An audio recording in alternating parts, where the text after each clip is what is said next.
debate on retirement and sports in an exciting new movie called Rollerball, which we're discussing in the beginning of season 3 of Cinema du Fromage.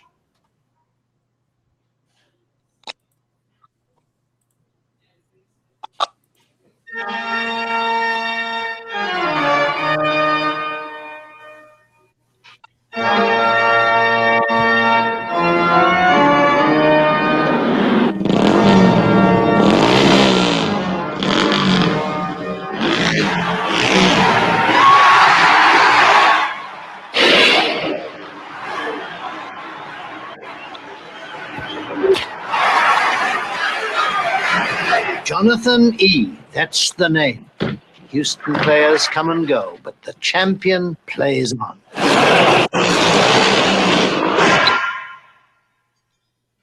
You know how the game serves us. It has a definite social purpose. Nations are bankrupt, gone, no poverty, no sickness. Man has accomplished what he'd always craved. Corporate society was an inevitable destiny, a good life, a centuries-old dream. You better do as you're told, Jonathan. That's all I have to say. Don't be here when I come back. You won't be back, Johnny boy. No player is greater than the game itself. It's not a game a man is supposed to grow strong in, Jonathan.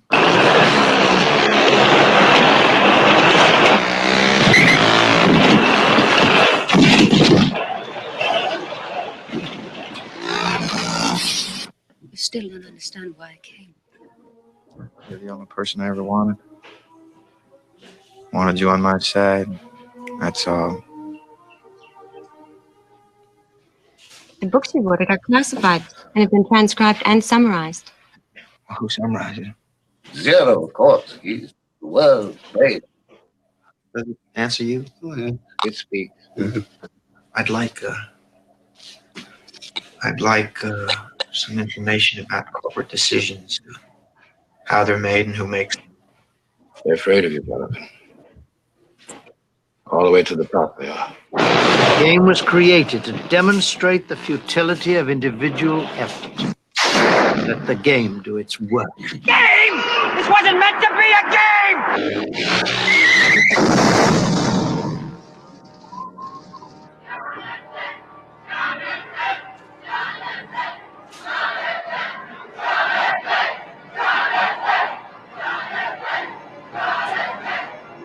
James Caan, John Houseman, Rollerball.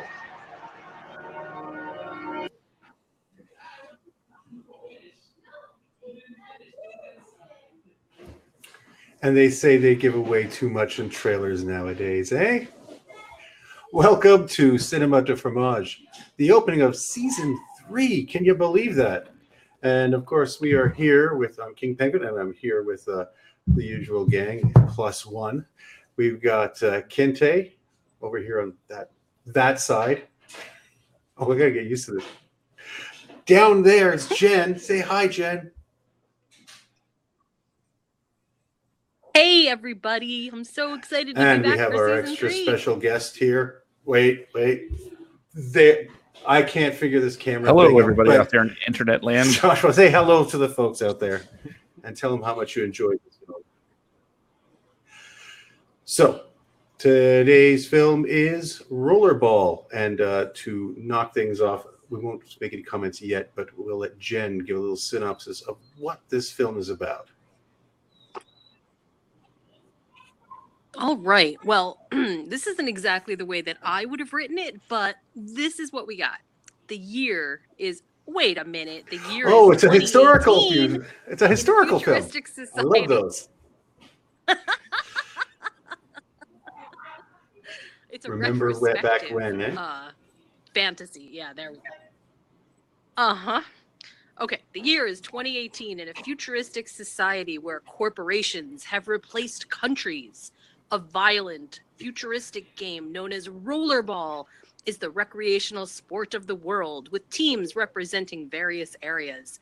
One player, Jonathan E., fights for his personal freedom and threatens the corporate control. Now summarize it how you would summarize it.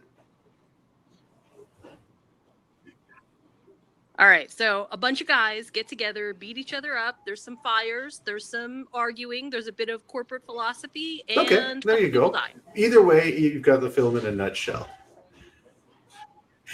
So that's good. It's always good to summarize in your own words, as my teacher always used to tell me. That way I would avoid plagiarism, which is not good.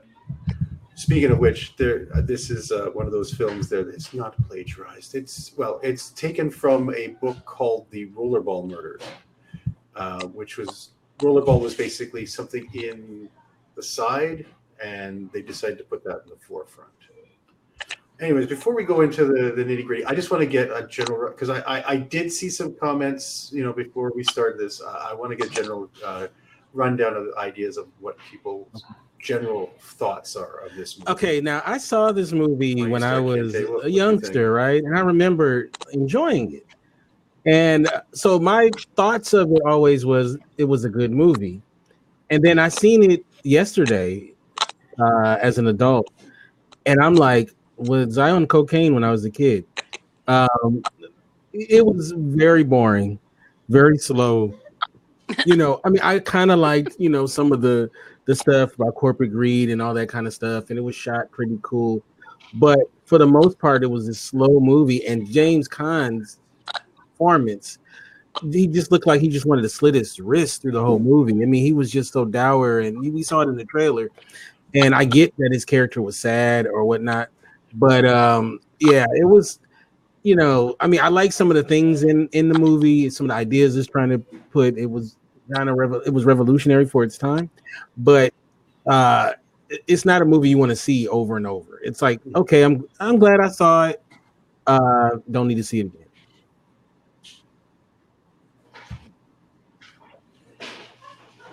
Okay.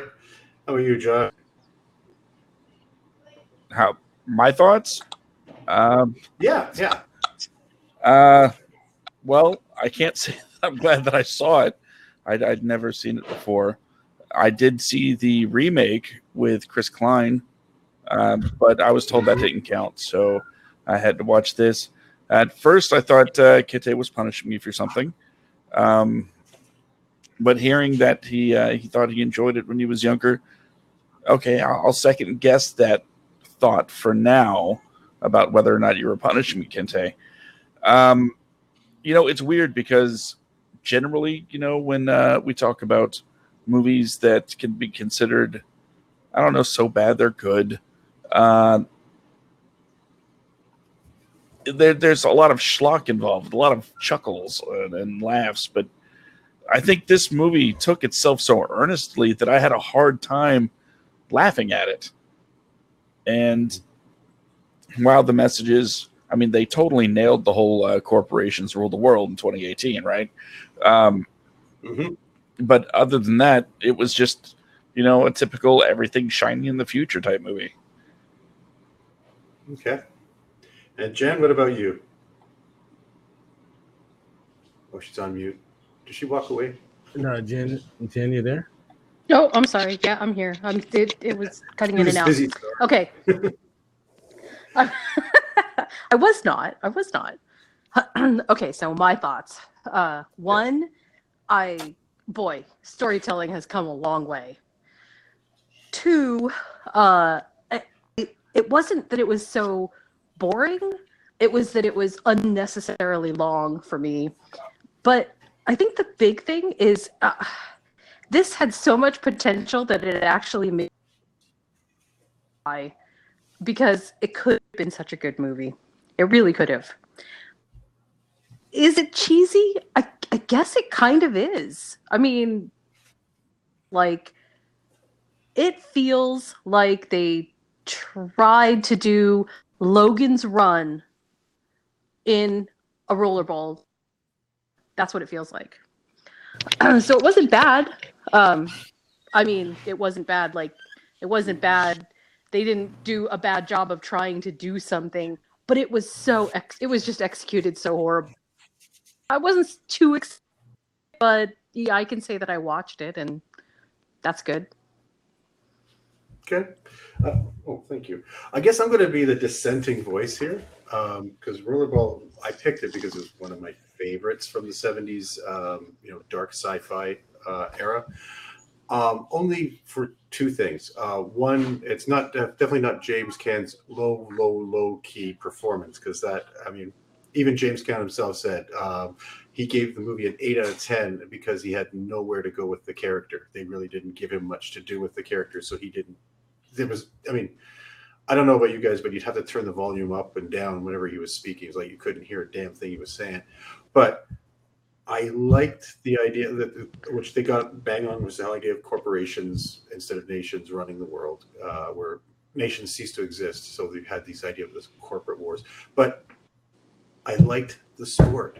I have to say, of any movie sport where they come up with a fake sport, Quidditch or whatever it is, this is the only one that looks like it could have been a real sport. That you could actually, the film starts you right bang in the middle of a game, or the beginning of a game being televised, and you feel like you're a viewer, and you can almost follow the rules of this made-up thing, which I thought was really cool. And apparently the stuntmen who were doing this thing wanted to actually have a rollerball league started up after this movie was done, which I would have loved to watch, because having people like hammer each other on bicycle or motorcycles and everything, and that was cool. I liked it. But there's little elements in there that I kind of liked in it too. There's subtle things in it. It's not, the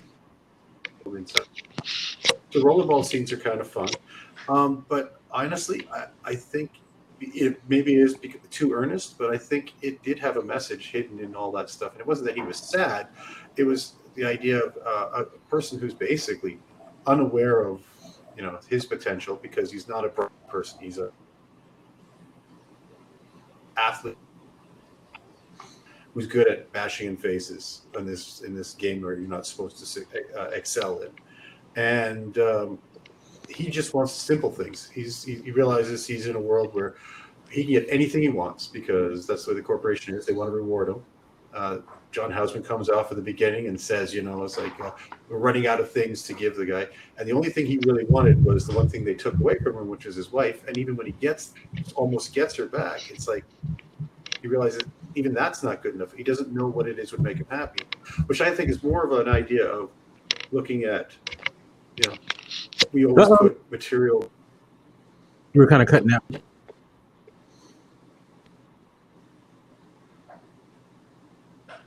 Oh, you were cutting out.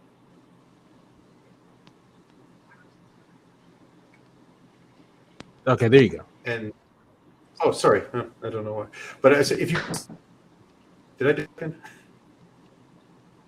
Oh, we're losing you, man. My internet is not. Yeah, it's my internet. I'm kind of working off of a line that's not hooked up. So anyways, someone jump in anytime you wanted to correct me on any. One thing that they did get done, and this movie was made in 1975, was that all the books would be digital, which was right on, because pretty much that's how I read books nowadays. I don't buy hard copy books anymore. It's either audio or it's going to be on my iPad or something like that. That was pretty cool. Another thing too is that was interesting about the film is that they had like black people who were just regular characters. They were they were on the team. They had importance as well. They were executives. They had women who were executives as well. And they also. Mm-hmm. In fact, one of the major five corporations, right. One of them was a woman who was running that one. And then, so that was very forward thinking, I think, when it comes to the movie. And they had Siri's husband. Don't forget that. Right. So that was interesting. It was, the movie. I know it's a beloved movie, a cult classic for a lot of people, and it started a lot. That genre, the what do you call it? The the Hunger Games kind of fight. We got to fight for our food or whatever. In the near future, or whatever. Mhm. Dystopian, right? Yeah, dystopia kind of, thing. I believe it was one of the first ones, right? Right. And Death Race 2000, I believe. I think that came Right, with right. Months or difference. came out the same year, maybe. Right. And we're going to be talking about that one as well. Yeah. Yeah, and it's a bit of a James different- Caan is a good actor. different reaction to that one. But in this movie, it's is. like, I mean, it was terrible. His performance was horrible. And, it almost seemed like he was contractually obligated to do the film or he was going to get killed. Yeah, I can see that. And so it was like, I was just surprised how hard it was to watch. And Norman Jewison is a terrific filmmaker, Fiddler on the Roof. He did a Soldier Story, a Hurricane. I mean, so many, In the Heat of the Night, a lot of great movies. But I don't know, man. I see Black Curtain is up. That's right. Black Curtain is up. So I had a white curtain behind me before. So but I don't know, man. I don't know. I can see why some people liked it, why it was liked back in the day, but I don't know if it holds up. But the thing that I think is interesting is their depiction of 2018, which there's like a slew of movies that we caught up to the date, right? Like Back to the Future, Blade Runner. right, which is so funny, and like. This is not a Back to the Future review, but Back to the Future got a lot of stuff right, as well, So except for we don't really have the hoverboards, not really. So that's one thing that we're missing. But I think that this movie, I don't know, man. What did you think about the relationships between men and women in it, Jen? I'll be honest. There's not. I watch a lot of movies, and there's just a certain subgenre of movie that I don't even know how to classify them exactly. That came out of the 70s that have this feel to them, where it's I know where they were going, and there was some very authentic feeling stuff happening between people, but the relationships seemed so perhaps shallow, and like there just is not much there. Even it really matters. Even when you are telling somebody not to take life support off of another person, the depth of emotion was just so, I don't know. And again, I struggle with this because I wonder if that wasn't somehow purposeful. Did you guys think that it was purposeful, or did you feel like that they were just? Yeah. No, I mean, when you've got a good actor like that, and you keep the performance so low key, and it's done on. I think it's done on purpose by the director who was calling for that. But then you look at I think it's because of his character is supposed to be so beaten up that the only thing he's got going for him, the only thing that he's living for right now is the team in that sport, right? Which is why, a sensible person would have walked away, and he doesn't, and they're trying to force him. Because you look at the character Moon Pie sitting right over there, stupid name. But the whole idea, he was full of life, right? Yeah. He had more personality in a couple of scenes than James Caan had through the whole movie, even though he was kind of a racist dick. But it seems that was a deliberate choice on the director's part to make sure that he's playing it low key. Like this is all he has, and he's trying to find meaning in life, and he doesn't. There's nothing. I mean, he tries to find. Oh, what if I find out how decisions are made? Well, he gets a sort of a vague view of how decisions are made, but it doesn't matter in the end. He realizes he's got no control over his life. The only control he has is when he's in that arena, and that's it. See, and I think that might be what was sort of troublesome to me. that lyric. Say again. Go ahead, Jen. Yeah, I was saying I think that might be what was troublesome to me. What was troublesome was there was no what they could narratively, I guess, in a couple of different ways. They chose instead to sort of give the flat affect to the audience, and I get it. I mean, I hear what you're saying, and I agree, and I think it makes total sense. But it's tough because watching that makes the rest of the story feel also flat and not as exciting. And I feel like it's such an awesome story. I mean, it's got such potential. Why have we not redone this? I'm confused. They did redo it in 2002. Remember, Joshua, that's one of his favorite movies. Oh, Absolutely. Did I miss that? Oh, I definitely missed that then. No, I'm joking. It looks terrible. It is. Oh, okay. It is. Yeah. So let me ask. Don't get me excited like that. That's so unfair. What the heck? I don't know. I haven't seen it, so I didn't waste my time. But let me ask you this, Josh. Would you be one of those people? I feel like you would be one of those people at rollerball games. You seem like that kind of guy. No. I'm not really sure how to answer this because on the one hand, I like to watch football, but I'm not going to be going down to the stadium, Right. Traffic and it's such a grind. Okay, I would though.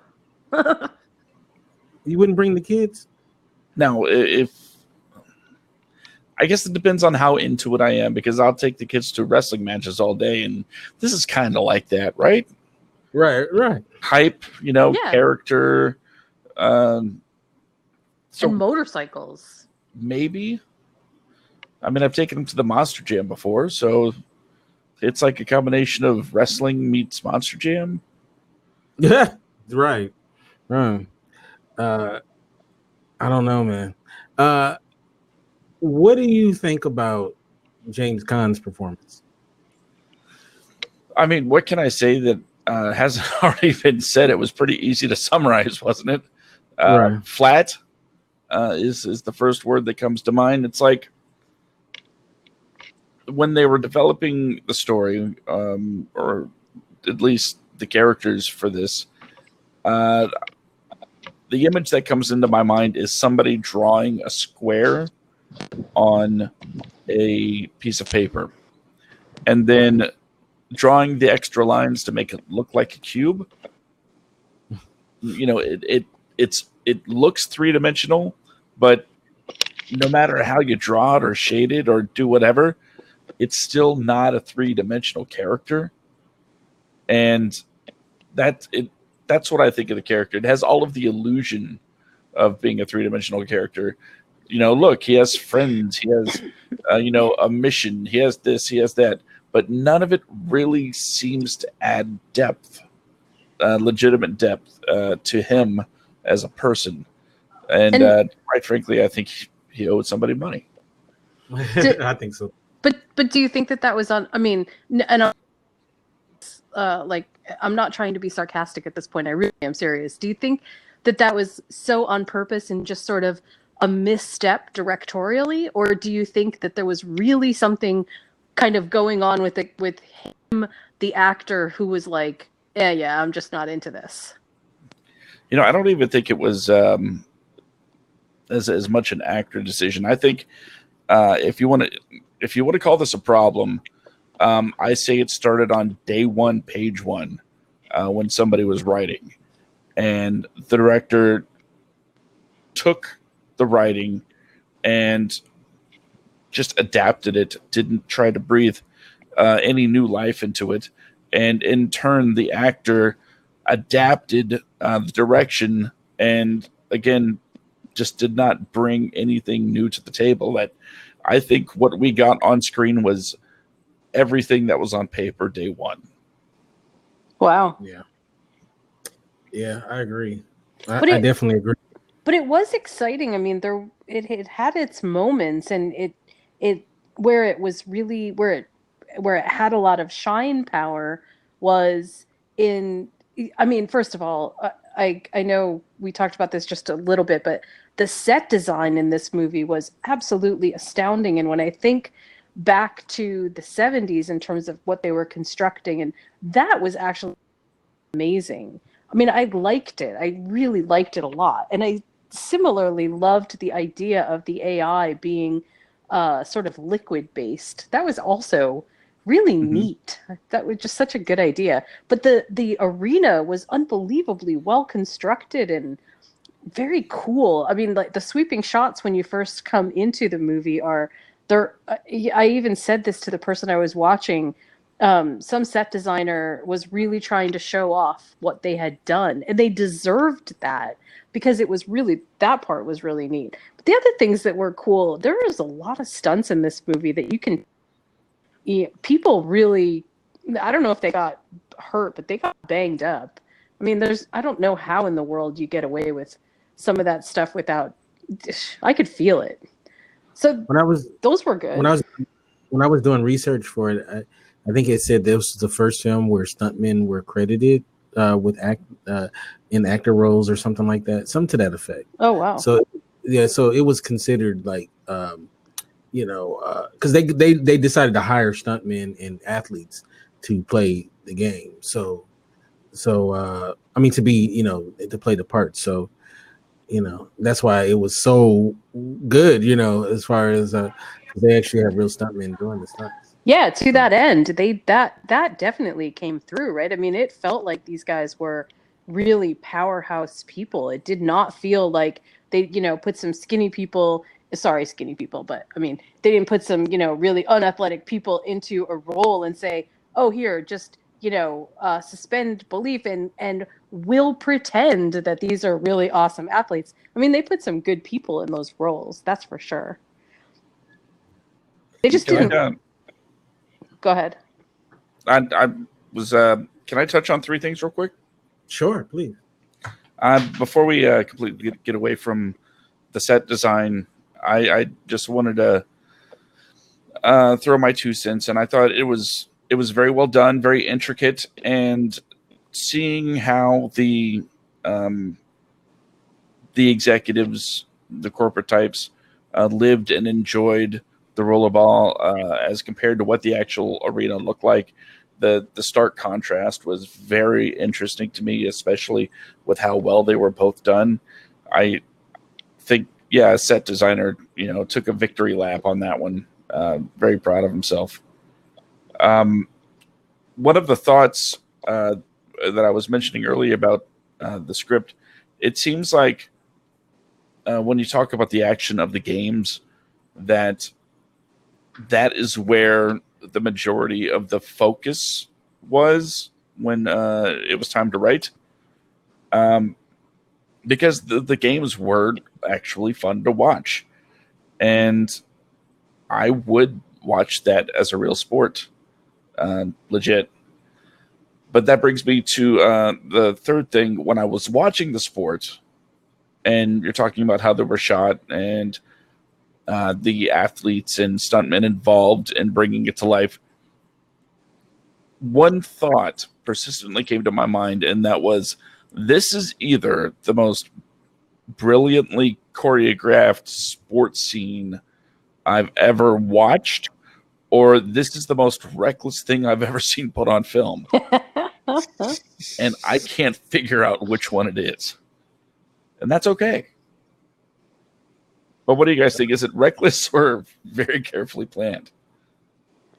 I think it's pretty reckless and carefully planned all at the same time. Because they said like people were getting really hurt making it, Yeah, I figured. So, I mean, they were and they were game for it too. They wanted the smoke. So I think that you can say it's a little bit of both, but it was definitely carefully planned because they actually went to painstaking process to even just come up with the game, so that the game would be something that was cool. I mean, to to a pretty big extent, like it definitely felt like they were equ- this with modern day gladiators, right? And I don't mean gladiators like, oh, fight one-on-one to the death, but that whole amuse the mob thing felt very it felt very Roman almost. And I mean it's actually a pretty tried and true thing. We know that now. But again, it's weird because when we have to go back and look at the context for the storytelling in the 1970s, it's funny because I feel like in the 1970s, I can't imagine that they could possibly see forward into the way that we have sort of evolved, devolved, whichever. And this feels like something that we could actually pull off right now, where countries are not really existing, where we just have big corporations like Coke and Apple and whatever, basically running whole societies. It doesn't feel that far off. Did it to you? Not at all. It was on the money. I mean, you can actually make an argument that was going that way back in even 75, but to really like knock it out the park, in this movie, it was very well. They figured that shit out. So and I don't know. This movie should deserve credit for getting a lot of things right, but yeah, it did. It was but it didn't get the being entertaining out right. So that was. I mean, like I said, the matches were cool, but in between the matches I don't know. It just had a weird 70s feel to it. Like it just didn't tell the story in any kind of what I would think of as a good narrational order. I mean, I get where everything was going, and of course I could feel that there was linear time involved, but everything felt so disconnected. Like scenes didn't match up for me. Problem. I get what they were doing at the house, but I don't really understand the point of the whole house story. There were little points that made sense, and then was that all to sort of convey that, hey, something big is going down? Or I just understand who's the big who's full of the most life, who's got like it's like they tried to so many messages into little scenes, and then in the bigger scenes where it could have made a bigger impact, it felt sparse, and like there were barely 3 lines of dialogue spoken for 5-10 minutes. I don't know, it was just so strange. Yeah. Oh, that's the liquid AI you were talking about. That's Siri's husband, apparently. Siri's husband. I thought that was Siri's great grandfather. AI is timeless. You don't know. Oh, okay. I want to welcome Sybil to the chat. King Penguin is having some technical difficulties, so we're gonna hold it down until he gets back. But I don't know. Like, this movie is very indicative of a lot of films that came out during the 70s. In a lot of ways, it has that feel to it, and there were a lot better movies that came out during the 70s than this one. But it's interesting. The people that like really love it, because I saw a bunch of reviews of people that just gush about this movie. And what they said that they loved about it was the subtext, right? Yeah. And what's going on underneath, which, I can appreciate that. And I got it, right? And it made a lot of sense. And if you think about it in the lens of 1975, which was a year before I was born, that this movie came out, then maybe you give it much more props. But I don't know, man. I didn't love it as much as a lot of people seem to have loved it. So I don't know. I don't know. I don't believe in waterboarding, but in a way, I'm waterboarding Josh with this one. It was, So it wasn't. Again, I don't think this was a bad. It wasn't a bad movie, right? I mean, I did not give it super high scores at all, but it wasn't a bad movie. The inception of it, and like the people that you said enjoyed it, the meta text of it was quite interesting and very inventive, and definitely it had that kind of futuristic feel to it from the 1970s sort of that piece. But what they didn't do was make it so different that that we felt disconnected from it. And in some ways I think that worked to its detriment, because that's what we expect, right? We expect time jumps to be both technologically more advanced than we are now, and culturally, or from a societal standpoint, far more advanced than we are right now. And that's where I feel like they missed. They missed on the idea that things would still be the same as they were in 1975.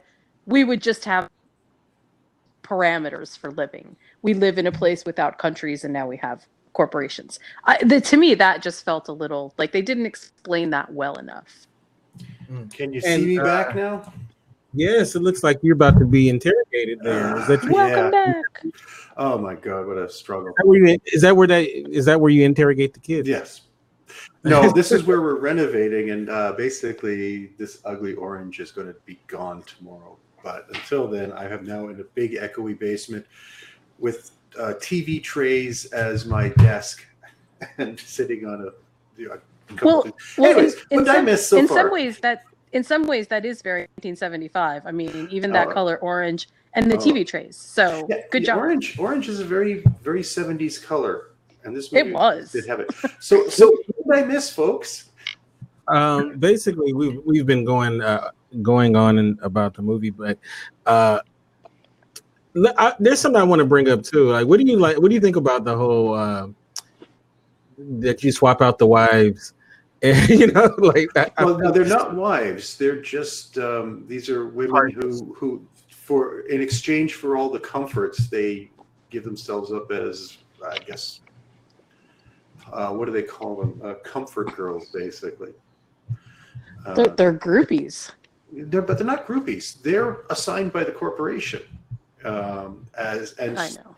And they know, and they all know what they're getting into, because that is brought up. It was brought up, and it's a weird kind of thing, but it's also a very 70s mentality. Like Soylent Green, which is probably one for season 4, has that kind of thing too, where you have women who are called furniture, whose job it is. That's right. Yeah, whose job is basically to give men pleasure and be a trinket to have around their arm, and in exchange they get to live in the lap of luxury. Look at Josh. Josh is like, I like that. I would prefer to be, I'd take that job in a second if the creature comforts. But it's weird. Like I'm sure we discussed this, but it seems that the relationships between men and women in this movie is very weird, almost bordering violent. Like there's that one scene where the one person who's the last one that was called in to be his girlfriend before his wife showed up was basically there just to convince him to retire, and that was her whole job. But he was one step ahead of her. I mean, like how he drugs her when they're doing the TV spot, and right. And at one point he takes his glove and he actually like cuts her face with one of the spikes on the thing. Just very, very nasty. But it seems like it's a brutal world where nobody cares. And that's the thing about it. It's on the outside everything seems good. They talk about how everybody's needs are met. No one goes hungry. There's no wars. There's no violence. But it also seems that there's nobody who's happy there, and nobody's living any kind of fulfilled lives. Everyone seems to be miserable and just filling out. Like at the party that they have, which is a very long scene, admittedly, but it sort of underscores it. You see all these people, these executives there, and everyone. You notice everybody but Jonathan E. is wearing tuxedos. There we go. So look, even Moon Pie is wearing the tuxedo. Everybody's wearing tuxedo. But when Jonathan E. comes in, and you think, okay, you're at an executive function, This is how you're supposed to dress as a man. You're going into this. There's not a single person you see is not in a tuxedo, except for when Jonathan E. shows up and he's wearing his styling 70s gear. There it is. There you see, no tie. You know, it's little things like that I do like about this movie. There's little things that come up every so often. But you can see it's a joyless party. The only point where they actually look like they're enjoying themselves is when they're watching the special, when you see violence is happening and all of a sudden their eyes kind of glaze over and they get these looks, you know, excited looks, or when they're destroying those trees with that gun. But yeah, there you go. So this is like in the morning, right? They get up in the morning, and the only time they're enjoying themselves is now when they're causing destruction, because it's something to get them out of, I guess, the lives that they're in. And I guess that's what Rollerball is supposed to do. See, that is very Gladiator. Yeah, it is. It's Gladiator. If you think about it, this is the bread and circuses, right? And so everybody, the only outlet for people, because there's no violence and all this, no crime and everything, seems to be go watch people mutilate each other. Now, it's a weird sport because I guess the goal was not to kill each other until the final, you know, spoilers, everyone, the final match. But they do talk about the most deaths in a game was 10 between two groups. And you're kind of wondering, okay, so they kind of say, okay, that's acceptable, this happens. But you'd figure most sports would not have that kind of thing. I want a laser gun. Yeah. But the thing that bothers me most of all is those are wonderful trees that they just destroyed.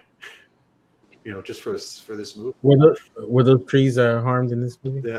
Some trees were harmed in the making of this film, definitely. But I mean, but if you got a laser gun, right, Josh, you got to kind of use it.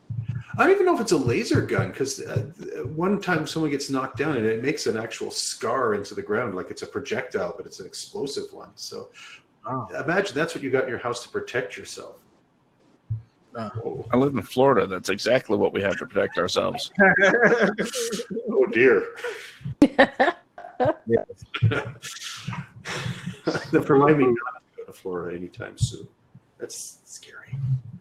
Yeah, it's scary. But yeah, so I mean, there's some things. The things I do like about it, there are subtle things like when you're watching the sport, it seems like it's a mindless thing, and then you have this dull moments. But in those dull moments, there are little subtle things that are happening that are interesting. The hospital, you know, where Moon Pie goes, he has to sign away. He's got no next of kin, so we're going to allow you, just a player who knows the guy, to sign off on his death. You know, holy shit, life is really kind of cheap there. You've got people like mocking, oh, you don't need a book. You can hire someone to read that for you, you know, and to do the research, he's told. And at one point he goes to see the big brain, the computerized thing, and it's like, oh, the 13th century's been lost. Nobody cares. 13th century in history. And in a way that's kind of scary too, because we could, I mean, we don't have luckily the internet is not a centralized hub. But if you imagine if it were, you know, you could have bits of history just disappear, you know, into the ether. So there's little things like that I kind of like watching and going, okay, there are some things to make you think. You have to slog through a lot of the deadpan stuff that you know, he's doing and everything, but yeah, I still like it because there are some hints as to the society they have, and they don't put it right in your face. I mean, you're watching the sport, and okay, it's a weird sport. It's not until they say, "Oh, you know, please stand for our corporate national anthem," or our corporate anthem, and you kind of go, oh, what's that? Okay, that's different. And they're not really into your face until like midway through, and they start explaining, "Oh, there was corporate wars. Oh, you know, there are no nations anymore." But you know, I like that kind of thing about it. That's real though, right? Yeah, you know what? Right, that happened in 2016, right? They cleverly. I'll tell you this much though: you could remake that movie, not in the terrible remake they did. You could make a very interesting movie out of this nowadays. Imagine you have a player who's protesting something, and the government wants the companies and everything want to shut him down by making the game more brutal to drive him out because he's getting people's attention by protesting something, you know. Colin Kaepernick. Oh. So, you know, this thing does lend itself to you could do an interesting thing, or you could look at the violence in sport, or you could look at the idea of what a sport does to its players and how it injures them and leaves them behind once they're no longer a use of them. So I think I mean, not saying this movie itself, but the rollerball thing could be used as an interesting, sci-fi film still. And it doesn't have to be dumb. It could be very, thoughtful and clever. So I've always thought of it as you take your Jonathan E. character and then you either change his race or you do something else with him, and just to make a point, make an interesting point about the world we live in today, and sports place in the world today, and how it's politicized, and how the people are treated, and how and what corporations, how that affects the players, the fans, and everything else. So I mean, Rollerball kind of hints at those things in a very general way, because it didn't quite see what was coming down the road in a realistic sense. But you could redo that film now and make a really good, interesting, thoughtful sci-fi film, and keep the rules from the original thing, because I think that would be a great sport. I agree. I definitely agree. So the next question for you guys is, are you guys ready to give your scores? Are we? Wow, this went by so fast for me. Can I throw something out there real quick? Huh? Can I throw something out there real quick? Sure. Waiting. Wait. Uh-oh, you're breaking up. Can I ask a? Yeah, me next. No, go ahead. No, go ahead. I said me next. Or somebody. Janet. Okay. Was it me? Josh. What? Josh, go ahead, Josh. Okay, you were mentioning that it would make a good remake at some point. Okay. Other than, of course, the I Chris just wanted to Klein know if you guys actually starring thought that Shane this was McMahon cheesy. cameoing, Paul Heyman commentating version they did in 2000 something. I take your idea and I up it by saying it should be a HBO or Netflix original series. Yeah. That either starts at the beginning of the corporations taking over and Rollerball becoming a thing, or just retell the story in long form so they can have some time to actually develop the characters and make us care about the world as a whole. Mm-hmm. So they take could that world on it. They could take a film that was kind of flawed and interesting, and turn it into something unique. And that would be cool. I would watch that. You know what, HBO, if you were listening, that's our idea, right? Of course they're listening. Yeah. Okay. And I believe the titles you were looking to give us was executive producers. Showrunners, yes. I want to be a showrunner. And we call it... I just wanted to put that out there.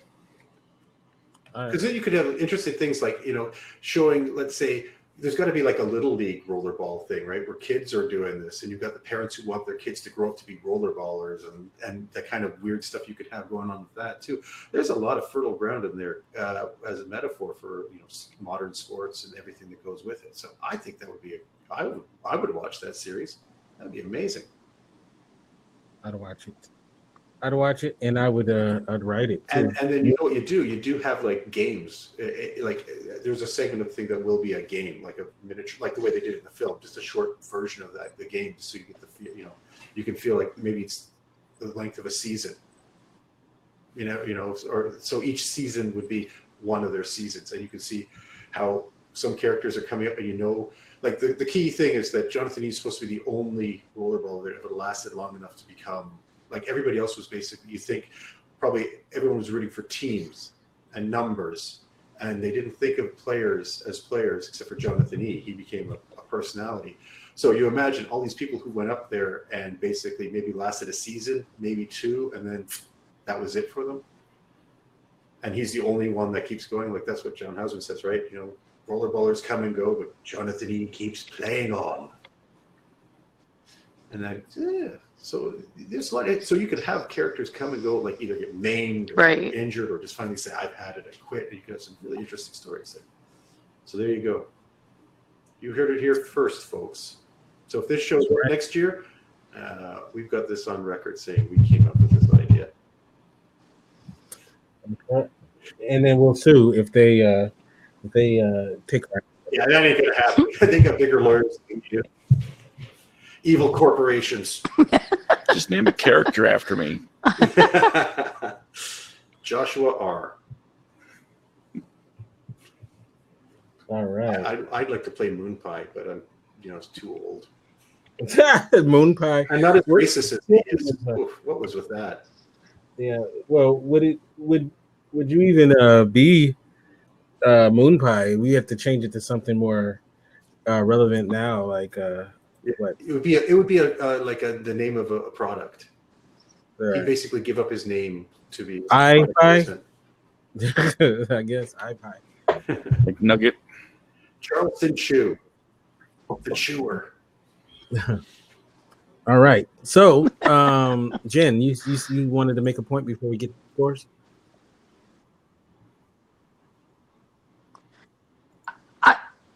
I just wanted to ask if everybody here thought that this movie was cheesy. I mean, like, I see little pieces, but I'm wondering if my criteria for selecting movies is like way off base. It's the 70s aesthetic of the future is very cheesy. I mean, everything is this weird kind of semi pre-disco look to it. Everything is plastic and very bizarre, and everyone is done up in that awful makeup. That the women are all done in that overly done makeup. With a shotgun is set to horror.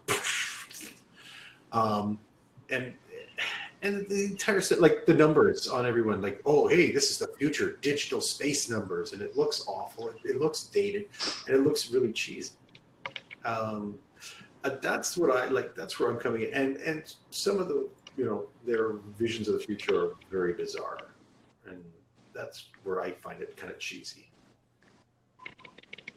But that's just me. I live in an orange room, so That's a good point. All right. So, can you, for the audience, explain about the scoring? Okay. And we've got 5 criteria. First is story, which is about basically the plot of the movie.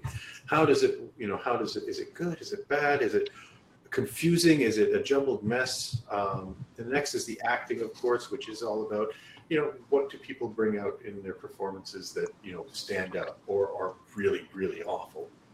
So you can have anything from,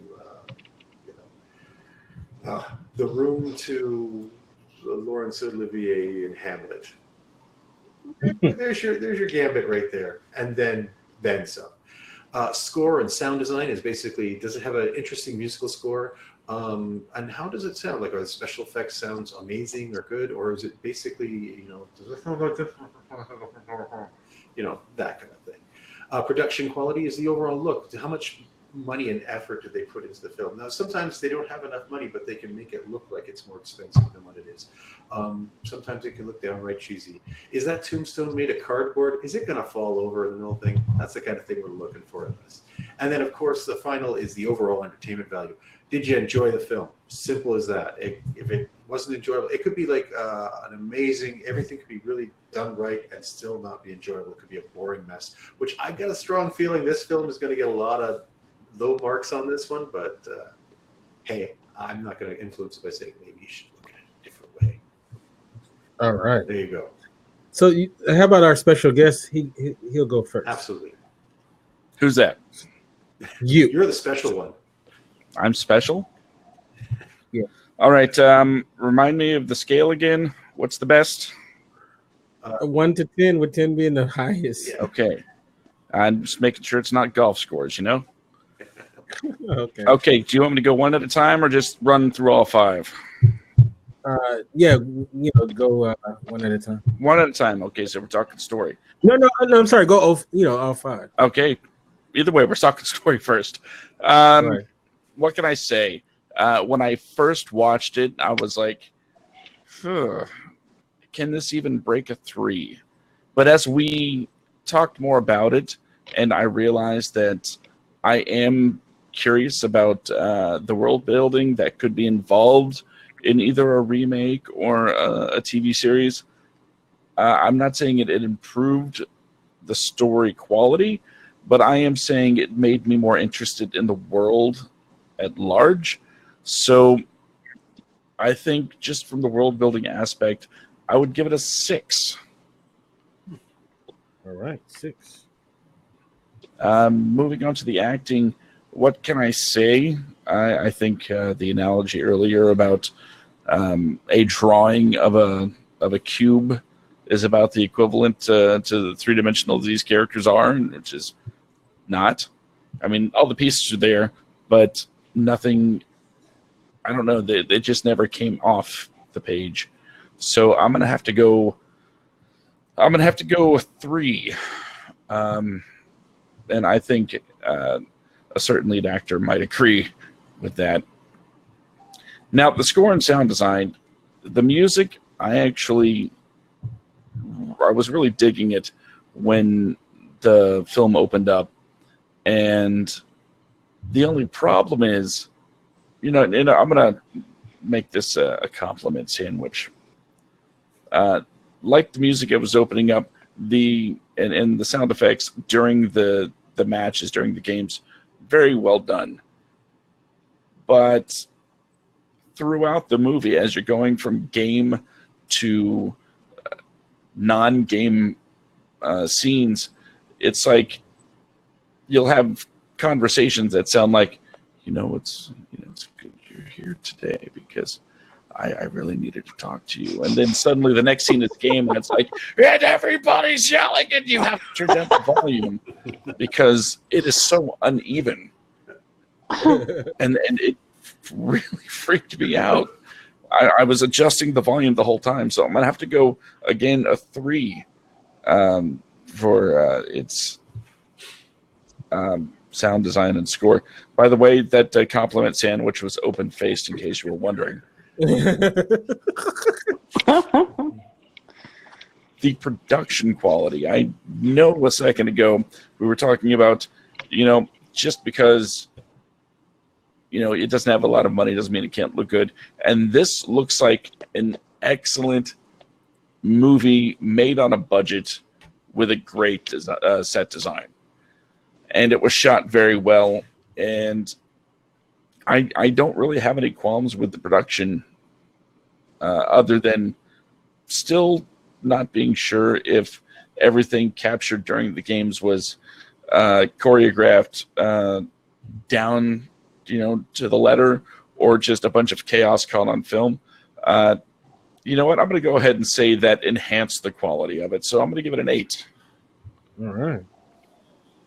And as far as my overall entertainment value, I can't say I will be watching this again if it came in a different medium, as we talked about a few minutes ago. I would probably much more enjoy a more in-depth look into this world. But as far as this piece, this film, the games were really enjoyable.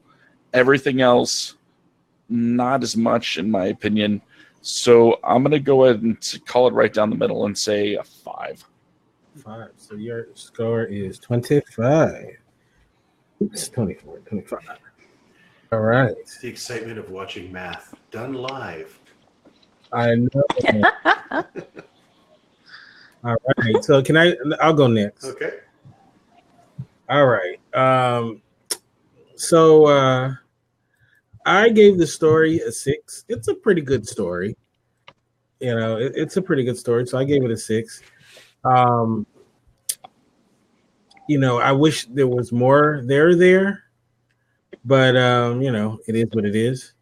The acting was, I like the main corporate guy, John Houseman, but he was good, and he's always like really solid. James Caan, who's normally really solid too, just was terrible. He just looked like he didn't want to really be there, and this was like such a drag for him.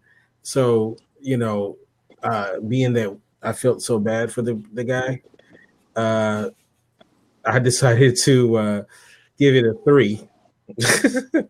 Now, when it comes to score and sound design, I actually like the score and sound design for the most part, except for the fluctuation in levels. But when the actual game, I guess I gave a lot more credit to the more so the sound design more than the score necessarily. I gave it a 6 because I did like the sound of the game. Like that put me into the game. So I was a little more forgiving when it came to that. The score was pretty much not that big of a thing. Production quality, I probably was more brutal than I should have, because it did look really good, especially 1975. It had a nice look to it, but I gave it a 6. I just feel like it was, I gave them, the main thing was the game had to look good, and I thought the game did look good. So I don't know about their uniforms, but hey, it is what it is. And last but not least, overall entertainment value, I gave it a 5. The movie had a lot of there, or it was missing the there, but overall, like, I can't see myself watching it again. Like, I'm trying to think, like, what would make me watch it again other than being trapped on a train or something where that's the only movie playing, or I don't know. Like, I'm trying to think, like, what would make me watch this again? Like, I don't know. I think this might have been the last time I'll ever watch this movie, and it's okay. It's okay. I wouldn't put this on 100 movies to watch before you die list. I wouldn't put that on there. So, but if we're gonna do a Hall of Fame for Cinema de Fromage, I don't think this is in it. So my total score is a 26 for it. So we'll go to Jen and then last Penguin. Okay, so oh boy.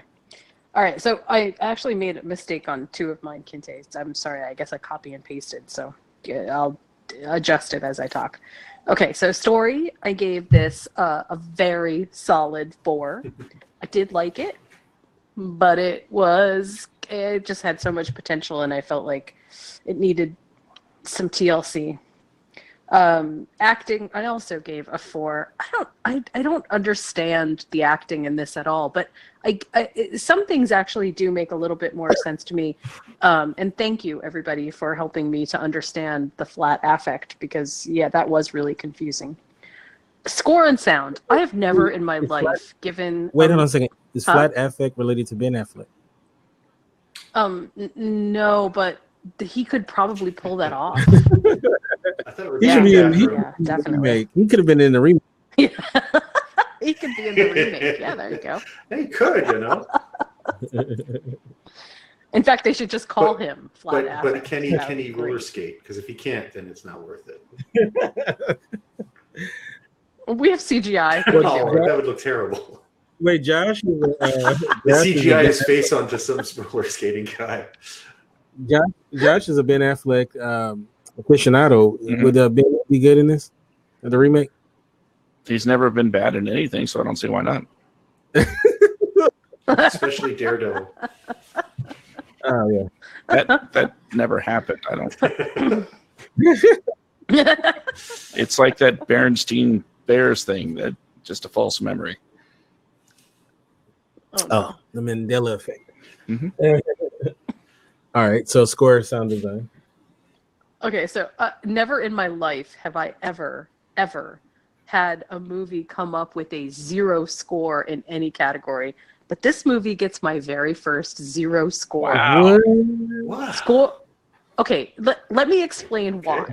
Okay, there are moments in the film where they do actually figure out how to use good sound editing, but the sound throughout the film it's not just the highs and the lows.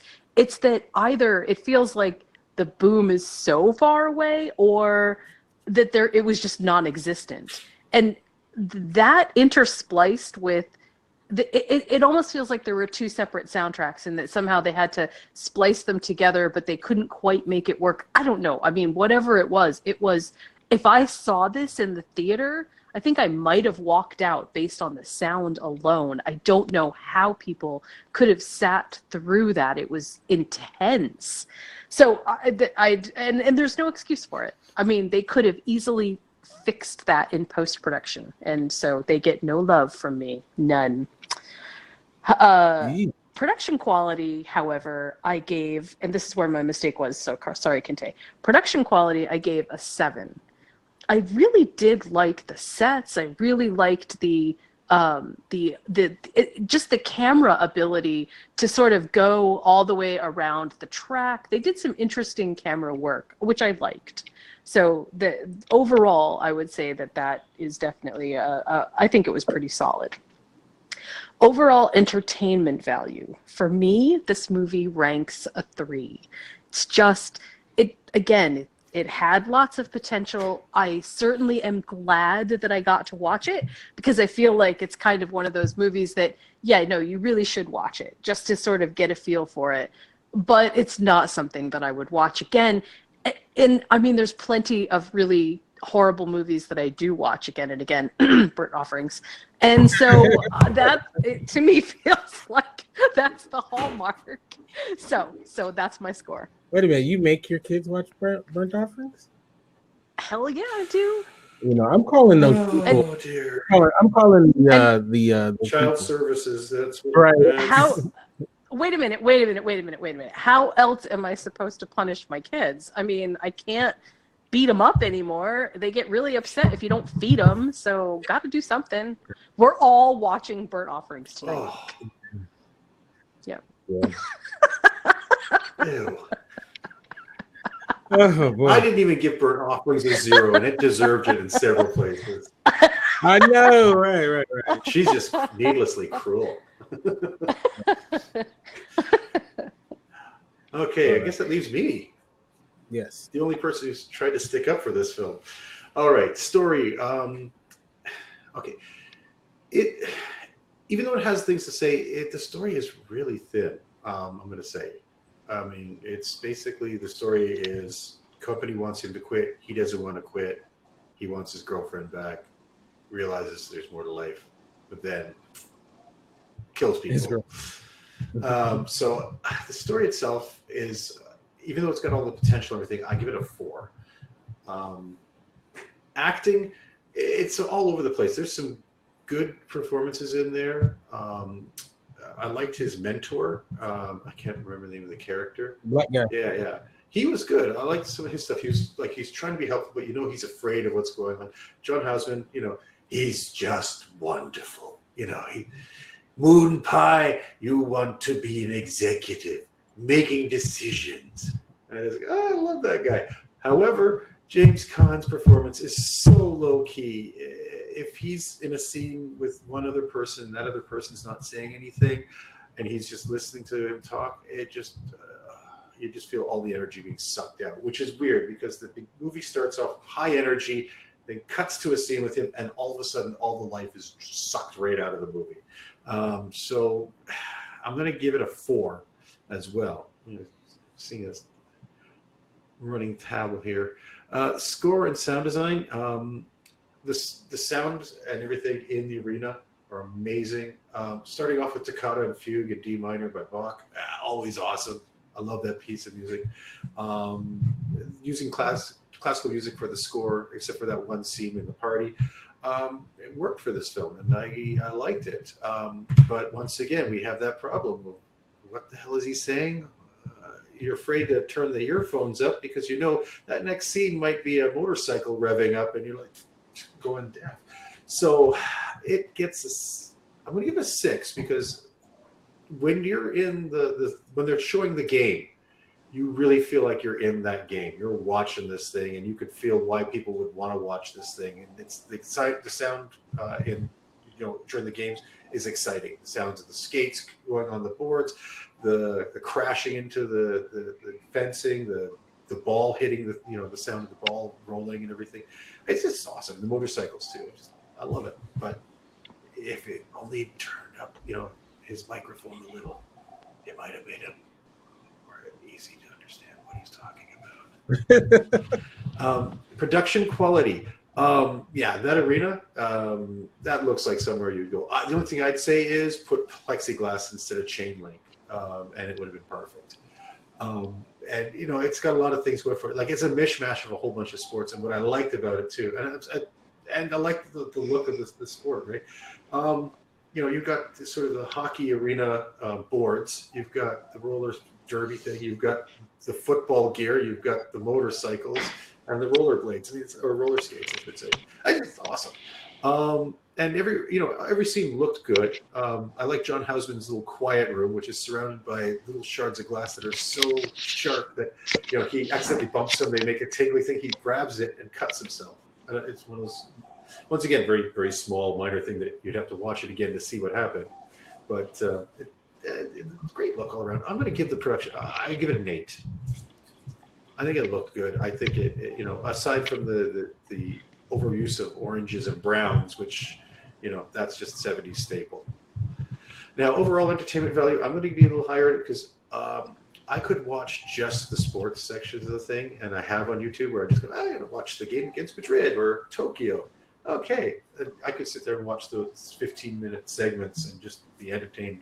Some of the story gets a little bit plotty, yes. So I'm going to give it a 7, only because I like the sports so much and the sports scene so much, they take away from the draggy parts for me. And it breaks the film up. They've got 3 different games, beginning, middle, and end, which break up everything so that once you feel like you've lost yourself, they bring you right back in. So there you go. All right. So I will do the tally, and while I'm doing the tally, we will go to Jen. Oh, you're going to go to Jen for? Yeah. The movies make the meal? Oh, okay. So for this episode of Cinema du Fromage and for Rollerball kind of special, I made, and this is one of those times when your imagination has to really get challenged. There's a treasure trove of these really awesome 70s recipes out there.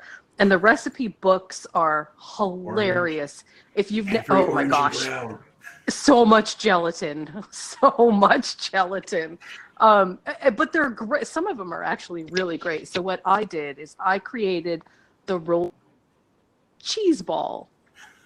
I have a picture that is that's basically posted to the back end. I'll give Kinte the link. We'll post it to the website.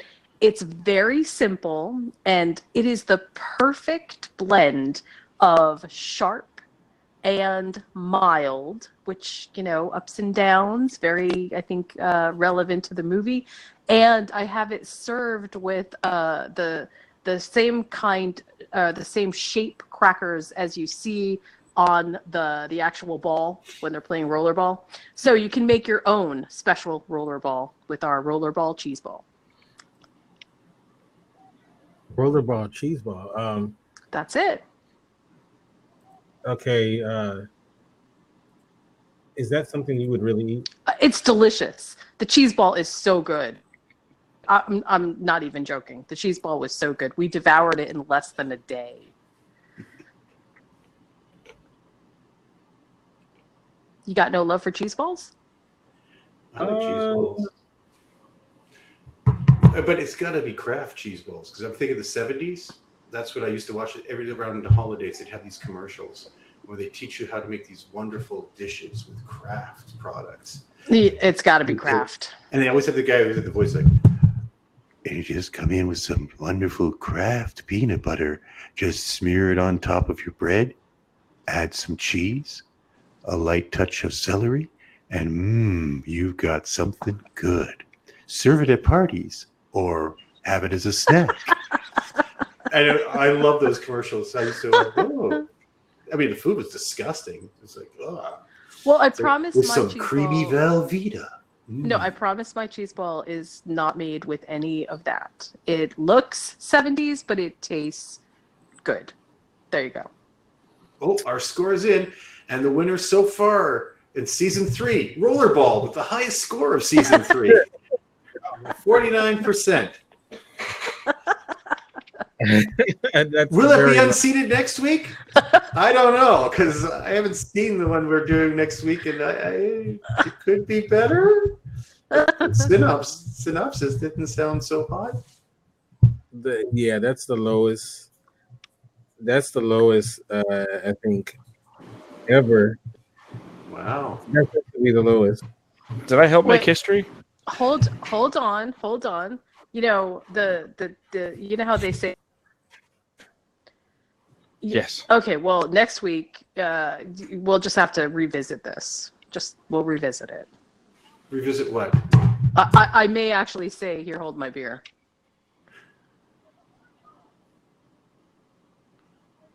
I don't get it.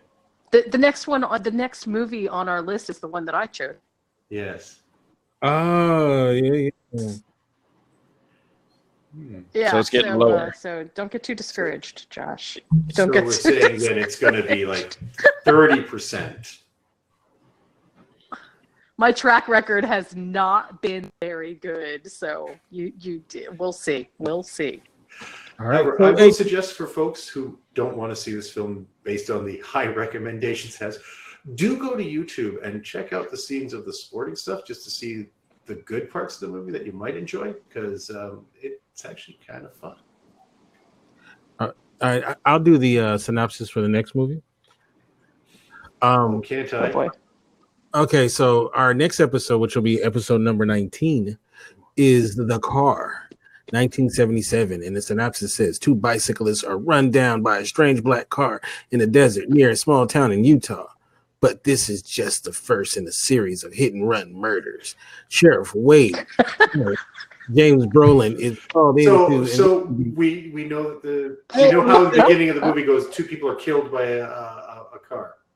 Right, let me finish the. They kind of ruined the surprise there, don't they? Hey, you're breaking into my. Oh, sorry. Bit. Sorry, go ahead.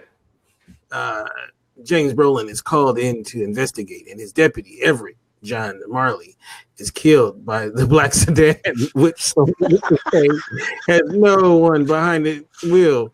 When the car threatens a local school parade, the lives of the town's children and Wade's teacher girlfriend, Lauren, Kathleen Lloyd, are endangered. And they all get killed.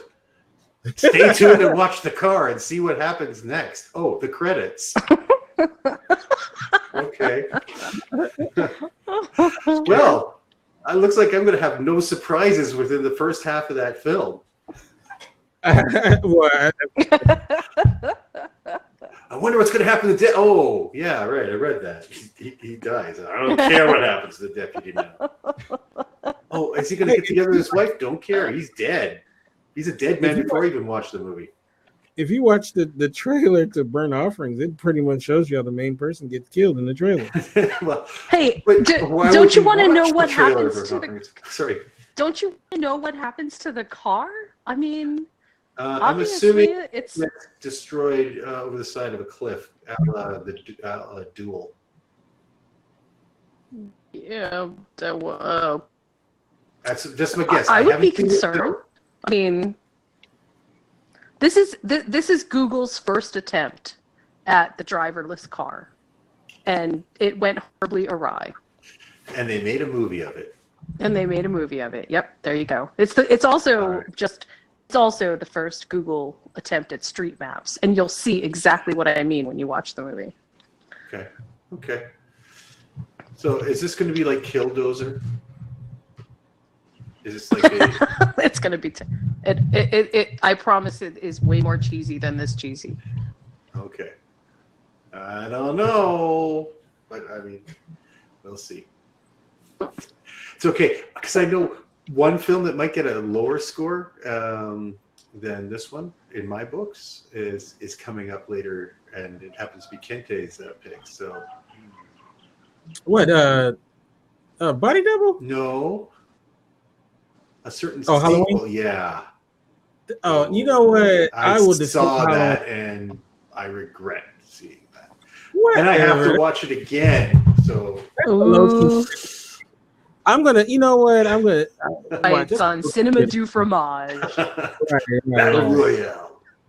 Okay, so I'm guessing I won't be defending this film at the end of the season, but I'm also guessing you won't be defending Halloween 3. I don't know, man. I got to stack the ballot box. No stacking ballot boxes. No. All right. We'll know. All right. So Josh, how can we get you in social media and tell us about Semicore? How much time do I have? You got all the time in the world, This my brother. much. Okay, first, I will start off by telling everybody you can find me on Twitter at skitcomic. No more Simic or Josh. I have my name back. It's my name for everything. Anything and everything. Skitcomic, SKITCOMIC. Twitter, forums, all of them. PlayStation, Xbox, Steam, everything. If you find Skitcomic, that is me. There is no other Skitcomic. That is where I am. If you want to listen to podcasts, I do a few of them. One of them is called The Netflix. It drops, let's see, on the 1st of every month. And I let you know a few of the titles coming to the Netflix instant streaming service for that month. I tried doing every title coming in a month before, but that was 90 minutes, and we don't do that anymore. So if you want to learn some of the highlights coming to Netflix every month, dropping on the 1st, the Netflix, wherever fine podcasts are sold. And you can always go to SimicorStudios.com for the complete list. So I do make that available for all y'all out there. And if you are into Unreal sports, much like Rollerball, then might I suggest another one of my podcasts called The Backstage Slam. It is an in-depth look into the world of professional wrestling. Doesn't matter if it's WWE, Ring of Honor, New Japan Pro Wrestling, or what have you. We break it all down on a weekly basis. Me, myself, Ben, located in Hawaii, and Michael, my British counterpart. So we're coming across 2 continents and an island in the Pacific to bring you all of the best wrestling talk. And if we're talking best of Unreal Sports, just got to throw this out there before I hand this back over. Basketball is the best fake sport ever. Just saying. That's hilarious. And I'm looking forward to checking you out. I love the Netflix fix.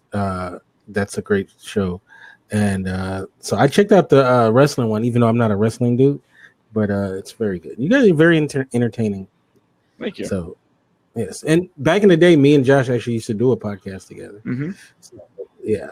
That got popular way after we stopped doing it. Yeah. So, yeah. And I think the real bad, because I'm assuming you're talking about our Dexter podcast, when you had C.S. Leon, and it was, very soon after Dexter ended.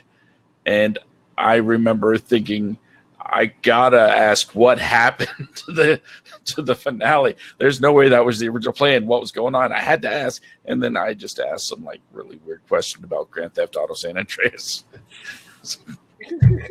Hilarious. Jen, how can we get you on social media and all that good stuff? You can find me on Twitter at followingbliss1. You can check out my website at moviesmakethemeal.com and criticallaughs.com too. And I have a new thing that's launching pretty soon. I'll say that, but it's movie related and it's kind of cool. So look forward to that. All right. You can get me at Kente F on Twitter, Instagram, Kente Ferguson, and of course the website is indyradio.org, indyradio.org. And King, how can we get you on social media? And when is Crash Cody season 3 coming out? I gave you all you're going to see of Crash Cody. That was the end of Crash. Well, can I do a sock puppet version? You can, absolutely. I'll even lend the voices to you if you need. Cool. You can actually see my website, which is Professor Psycho's moviemadhouse.com. Also, the Unreal Professor Psycho on Twitter. Not much happening yet, but we put out the beginning of a little show we've done, Professor Psycho's Movie Madhouse, where we are where we are covering the brain that would not die. And we're doing a sort of an homage to the old horror hosts, plus a little bit of having some fun in the films themselves. So the first bit has already been posted. Plus we have all kinds of stuff like links to this show, plus other previous podcasts I've done, Mysteries of the Mind and The Penguin Crossing. So if you want to go on there, you find all kinds of fun stuff on that. Look at that. Cool. Look at me. I've upgraded myself to being a guy on the internet, which nobody goes and sees. I love it. Hey, you know what, though? I want to be like Josh. See, that's why I need kids, so I can just have them bring me drinks. That's pretty cool. But all right. So next week, the car, and you guys have a great weekend.